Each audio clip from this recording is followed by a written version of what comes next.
Thanks also to our amazing presenting sponsors. Their logos are right in front of the screen for you again.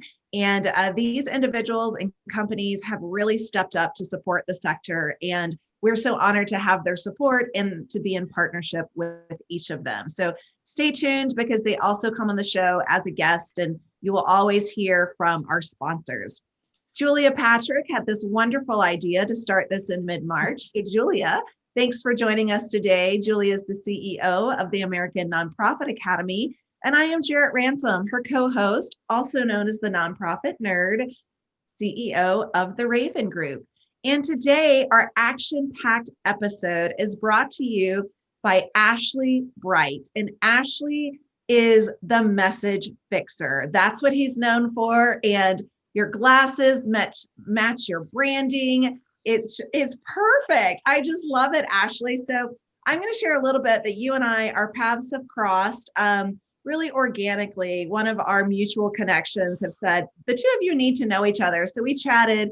And then lo and behold, actually you are very involved with an upcoming event that I'm also involved with. So it just, history keeps repeating itself. And I'm thrilled to have you on our show today. Well, thank you. I'm pleased to be here. It's such a great opportunity and a great thing that you guys are doing. I think it's so important to be spreading the good work, spreading the voices of the organizations in our community. So thank you for the opportunity. Oh my gosh. I love what we're about to talk about because it's very interesting. It's a trend that we're seeing. And so we're going to talk about pitching. But first and foremost, I love the idea that you can fix a message. Whatever that message is or it isn't, it's always something to be cognizant of. And that is what I'm very interested in because and we say this all the time, but 1.8 million nonprofits across this great nation of ours, there are a lot of messages out there. So talk to us about the message fixer. How did you come to understand this, that you needed to do this work? So I spent, going back, I spent 18 years in the advertising and marketing industry. And in the majority of that time, I was delivering presentations to Fortune 500 executives and others. And I subsequently was learning what worked and what didn't because I wasn't always that good at it. And, once I started to see what was working, what I also noticed is that there were a lot of people around me, subject matter experts, clients, really brilliant people that just couldn't communicate effectively. They weren't able to persuade people and get traction for their ideas. And I thought, it's a real shame because we need innovation. We need new thinking and new ideas. And so that was back in like 2008, 2009, that planted a seed with me. And then in 2013, the family and I relocated to Arizona, and it gave me some time to kind of think and breathe. And I started Ashley Bright Presents, which eventually became The Message Fixer. And the goal was really to just, at a very simple level, help people do a better job communicating their passions, their missions, their love. And that started out down in Tucson with nonprofits. I sort of fell into that world pretty easily. I had some connections and just, there was a wealth of opportunity and just tremendous people. And that was kind of where it started. And now I've branched out into educational organizations, startups and entrepreneurs, and then also more established businesses. But that's where it started. So Jarrett mentioned this, and I'd love to get your opinion about this. And this is something we haven't addressed on the nonprofit show yet. There seems to be a much more I'm going to use the word frenzied, but frenzied approach or attitude towards pitches. Pitch a new idea. And nonprofits are getting in this, pitch us why we should give you money. And we're starting to see local groups come together and put in money. And then the winner of a pitch is going to get the proceeds from this accumulation of funds. It just seems like it's picking up some steam. For those people that can get out and do this, they're going to do well. And for those organizations that can't, they're not going to be able to deal with it. So you've kind of developed a role in the community as somebody who can help pitch or help organizations figure out their pitches, right? Mm-hmm. Mm-hmm. Yeah, and I mean it's interesting because a lot of people they fixate on the money or the rewards, if you will, of that. But I always look at it, especially in the nonprofit space, but also I see this with startups in the entrepreneur space, that it's really about learning how to effectively speak about your organization, tell your story. So yeah, there are obviously immediate cash benefits in some cases. That's what you're competing for, but really a lot of it is that exposure and that learned skill of being able to now effectively communicate. And I've worked with organizations through some of the nonprofit pitching events who, they may not have gotten money, quote unquote, donation or money from the event, but what they learned is how to speak, and they've now disseminated that to their organization and others. And for many of them, they talk about that as the highlight, that it's really up-leveled their ability to engage with the community and have effective messaging that, as I always say, has to inspire action from your listener. Yeah.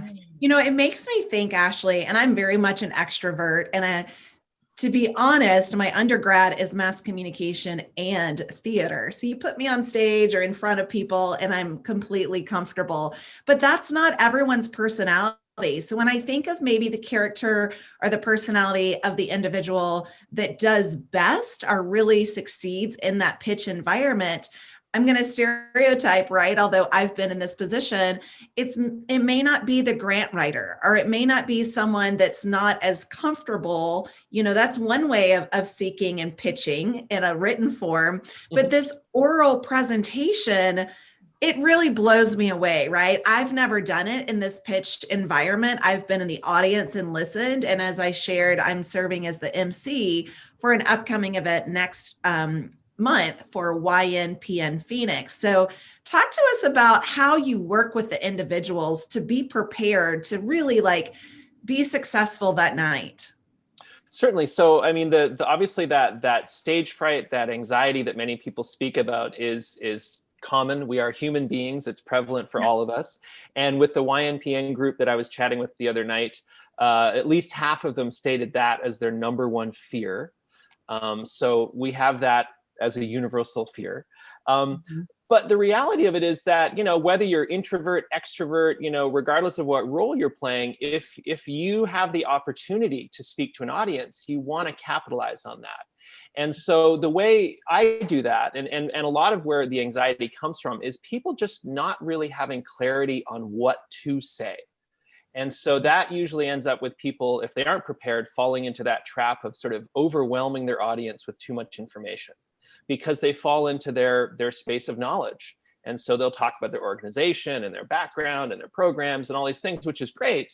But if it isn't a focused message, you're just not really maximizing that opportunity. And so what I often will do is help people understand how to structure a pitch, what are the key components of it, and then work with them to develop some of those really key talking points. It's almost kind of, you think about like a carpenter who doesn't really have the right tools for the job. And so when I work with these individuals, what I'm giving them are key stories, key messages, key data points that they can use to effectively connect with their audience. Because depending on your audience, what you say will vary, and that's another nuance that a lot of times is overlooked. Sorry, go ahead. Well, I was going to say, now that I think about it, I kind of want to use this pitch term in a more broad scale, because I've had to present a grant funding opportunity to city council.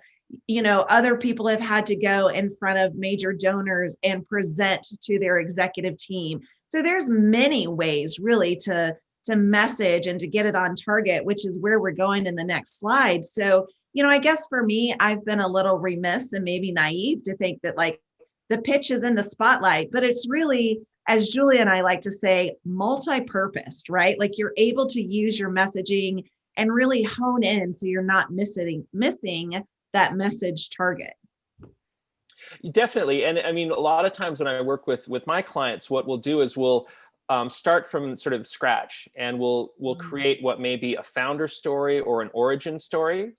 And that contains a lot of really powerful insights that then the founder or the lead of that organization can use to go out there and message.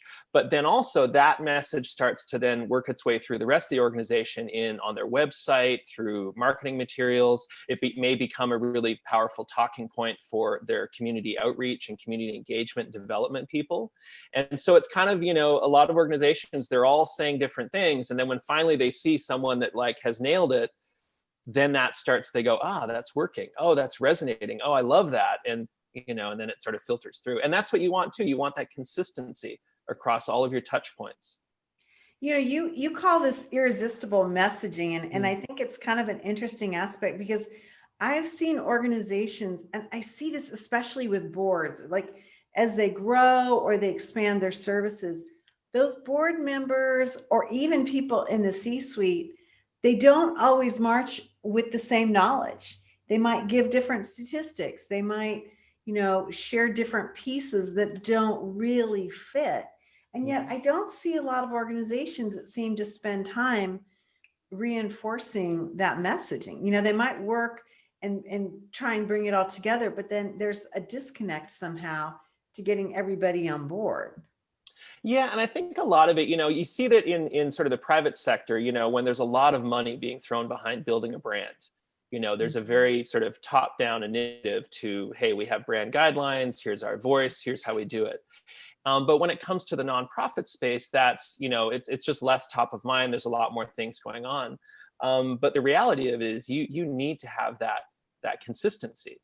And now I do this a lot in my interviews. I lose my train of thought. No, that's all good. So I freely admit that. Can you reframe where we were coming from? Well, what I want to move on to actually is I want to specifically talk about training for pitches, because you just mentioned, and you were right, the amount of fear that somebody has asking for money is big. Even just writing a grant and sending it off, through the Ethernet.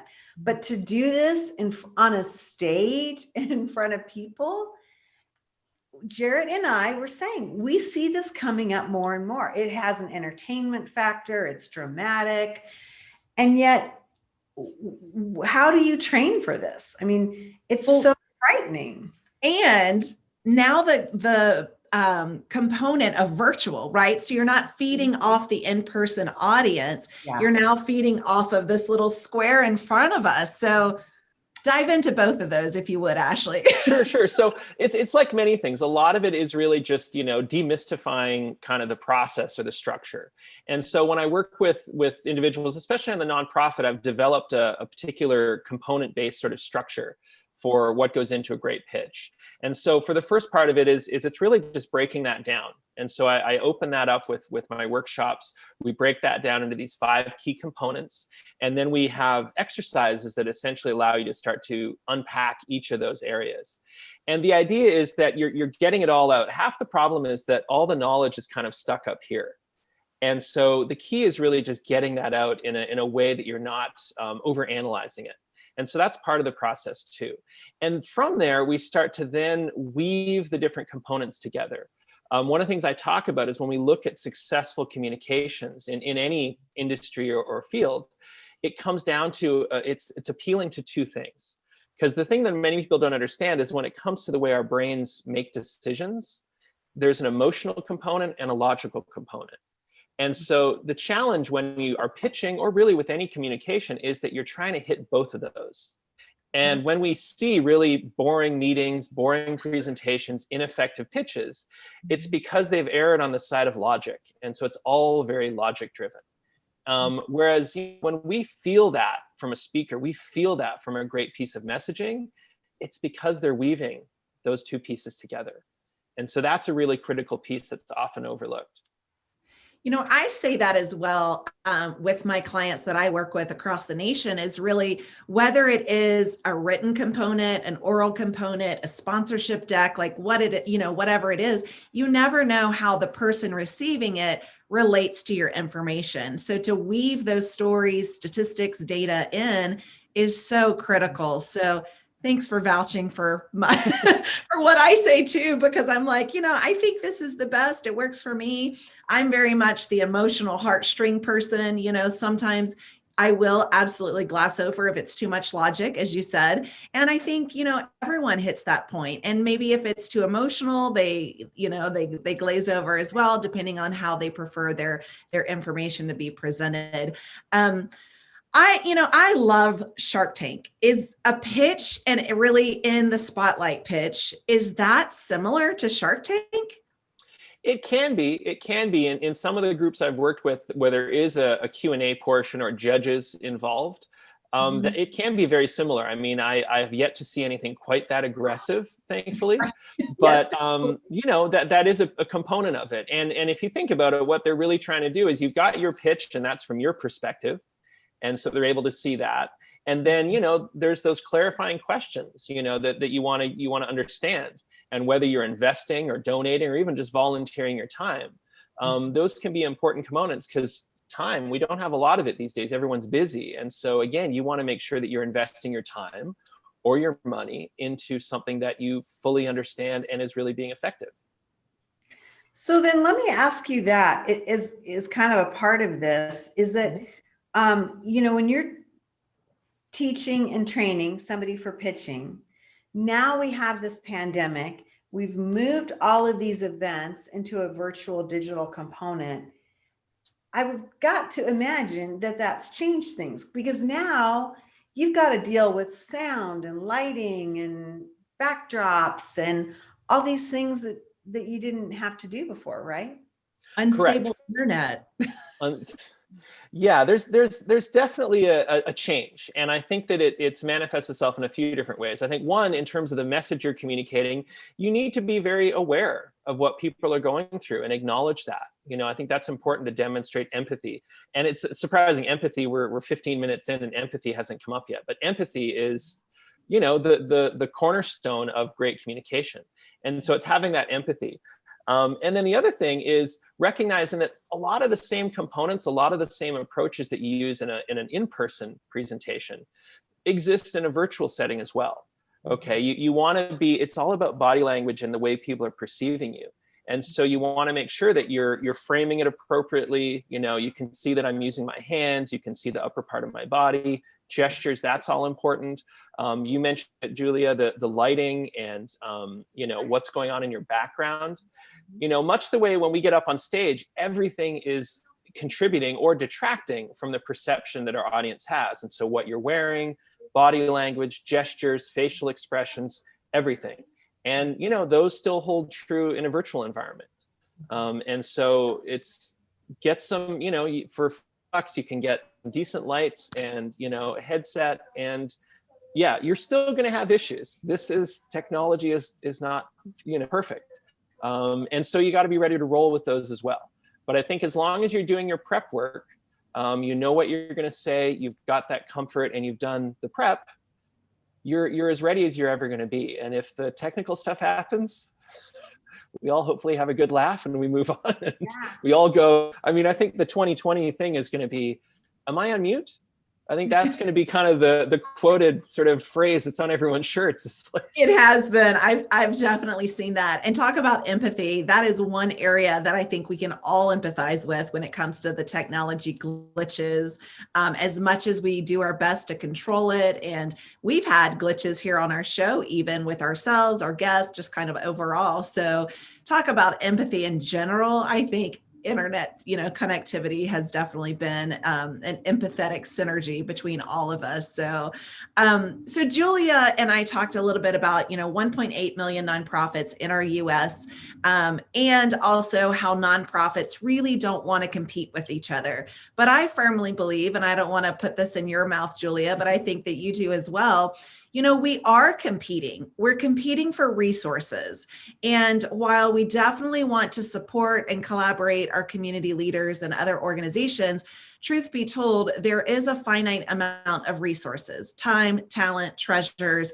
So, really this competition, be it a pitch environment or the written word or sponsorship, right? Like, what is the competition like when it comes to pitch or messaging? And I don't want to just pigeonhole you, Ashley, into pitches, because you really do messaging at large. And how do we set ourselves apart from our competition? Well, a lot of it, I say this with some of my for-profit clients on the in startups mode, where they're going and speaking to investors. And I think that this is true of the nonprofit pitch as well, that there's a bare minimum that barrier that you need to meet in order to even be there, to be on stage, be in front of an investor. And so if you've met that, that's the reason you're in the room. But what are you going to do now to distinguish yourself? In the investment world, I'll say to my clients that an investor may see 500, 800 pitches a year, maybe more. And so how are you going to stand out? And what it really comes down to is building that relationship with that person through story and that connection to you as the individual.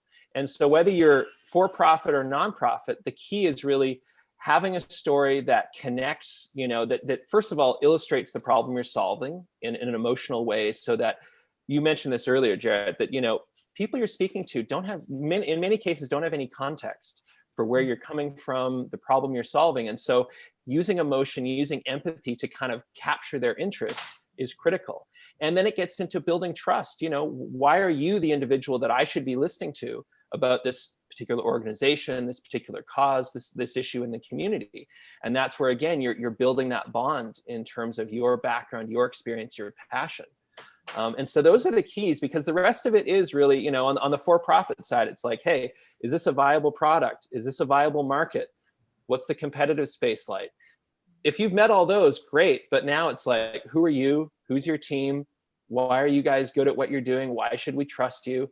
Same thing applies on the nonprofit space as well. Right. And then I have a question, and again, I don't mean this to be a curveball, Ashley, but what are you seeing is we've talked about message fatigue. We've talked about solicitation fatigue.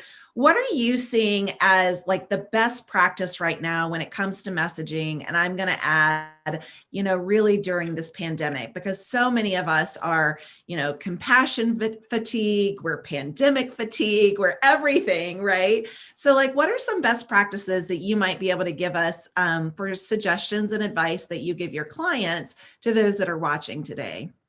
Certainly. So I think, first of all, we talked a little bit about this, that empathetic, that understanding of where they're coming from. And so I think that's the first thing. You want to be framing the message appropriately and not sort of just being, aloof to it or not acknowledging. I think that's key. The second thing is recognizing that everyone's busy. Okay, they don't have time to jump through a lot of hoops. And so, when it comes to, for example, if you want to set up a webinar and invite people, how can you make that, a seamless experience for someone? You don't want to have them do too much. Okay, the other thing is, we talked a little bit about irresistible messaging. How can you use that to capture someone's attention in a Facebook post, a LinkedIn message, a newsletter that you're sending out? Okay, it's really about capturing that attention. And then also, thinking okay, everyone's busy, everyone's working from home. Maybe Wednesday at noon isn't the best time to do it. Maybe I do a quick poll and find out from my community when's the best time. So it's just, I think, about demonstrating that understanding, acknowledging it. Half the time I've noticed a lot of organizations, they'll start off any kind of meetings with 5 minutes of hey, what's going well? What's bringing you down this week? And it just kind of sets the tone, because everyone is on the same page in where they're coming from and where they are emotionally. And so I think it really is just sort of deploying empathy on a broader scale, and using it to influence sort of every action you take. Wow. I love that. I Thank love you that. so much. Yeah, I love You're welcome. that. You're welcome. I think that it's a message that needs to go forward, because we keep hearing about the duress that our nation is under. I mean, the pandemic, a general election, a major shift in the economy, the way families and businesses are being structured because of work from home, all of this stuff. And so I love what you're saying, because I think that these are just general practices that we're going to have to really, really refine moving forward. Yeah, I mean, I know it's, I've said this since the beginning of the pandemic, and a lot of what's been going on the last few years. I feel like collectively as a human society, this is a reset for us. And I think it's about, redefining, how do we engage with people? How do we establish excuse me, how do we establish relationships? How do we go about communicating? And, despite what we may see out there, there's a lot of aggression, a lot of anger, a lot of, sort of confrontational things going on out there. I like to think that collectively we're starting to see that we all are all part of this big global world. Looking at climate, looking at kind of the environment, unless someone's got some other place they're going to live, we got to figure out how to live together. And, and so that's the way I think about it. I like to sort of think, glass is half full. With an awareness that, a lot of people are going through some really tough stuff and it's going to continue. And that is where that empathy comes into play. Because you don't want to go out there all gangbusters excited and you have half your audience thinking like, wait a minute, why is this person so excited? There's a lot of challenges going on. Right. So again, empathy. And I like what you just said, because I feel personally that this is what the nonprofit sector can do for the planet. I think we can bring that perspective and that voice.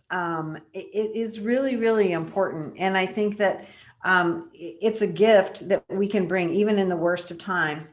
Matthew writes, I love this empathy is the cornerstone of communication. How do you see vulnerability playing into that as well? Is there a way to include that without going too far? Yeah, no, that's a great question. I think especially in the business world, we see this idea of vulnerability is seen as a weakness. And, any great leader who's created a great culture, regardless of what type of organization or industry, they have been vulnerable. And so, the key, there's obviously different types of vulnerability, different levels of vulnerability. But I think you want to, much the way you do with a story, you want to be making sure that it's something that is relatable to your audience, whether it's an internal team or an external team. And it's creating an environment where people feel comfortable. They feel okay to ask questions or make mistakes. They know that they're in a supportive environment. And that's what I've always found fascinating is that there's this sort of common notion of leaders can't show vulnerability, leaders can't show fear. But any great leader, it doesn't matter how high they are in the hierarchy of an organization, great leaders are empathetic and they show that vulnerability in a way that is driving the team and building camaraderie. Vulnerability is critical. Well, what a great way. And, I want to say really how you mentioned too, actually about, opening up, either it's the digital doors for us and that chitty chat session, or before a meeting or a presentation, just to have that connection of one-on-one or, multiple individuals really allows a platform for that vulnerability. And as the leader or the host or the C-suite executive, I think that's a great place to demonstrate authenticity, transparency, and really that vulnerable side. We had another guest on that said, if you want your team to be vulnerable, you yourself need to demonstrate that, right? So it's so true. Ashley, we could for sure talk to you for many more hours, but of course, we want to honor everyone's time, including yours. Ashley Bright, the Message Fixer, thanks so much for joining us today. And Julia, I'll let you sign off for the show. Thank you. Hey, I'm Julia Patrick, again, CEO of the American Nonprofit Academy, joined by my co-host, my nonprofit nerd, the nonprofit nerd, your nonprofit nerd, Jarrett Ransom. We have our Ask and Answer episode coming up every Friday, sponsored by Your Part-Time Controller. Get those questions into us. You have 4 ways to do it. It's always one of our best episodes. We want to also thank our presenting sponsors. Without you, we would not have this great conversation like we've had with Ashley, and talking about pitching and messaging and how we all probably need to look at how to fix our message. So it's been great. Ashley, you've really got me thinking on a lot of new ways today. Well, thank you. I'm glad that I got you guys thinking. I hope that the people listening got some value out of this. The key is just, be a human being. Okay, recognize that we're all human beings and we all need to feel like part of a community that is working towards some powerful goals. And so keep that true to your messaging, keep that true to who you are, and go out there and keep having an impact. So thank you again, guys. It's been wonderful. I love it. Hey, as we end every episode, we always say this mantra and we truly believe it. Stay well so you can do well. We'll see you back here tomorrow, everybody.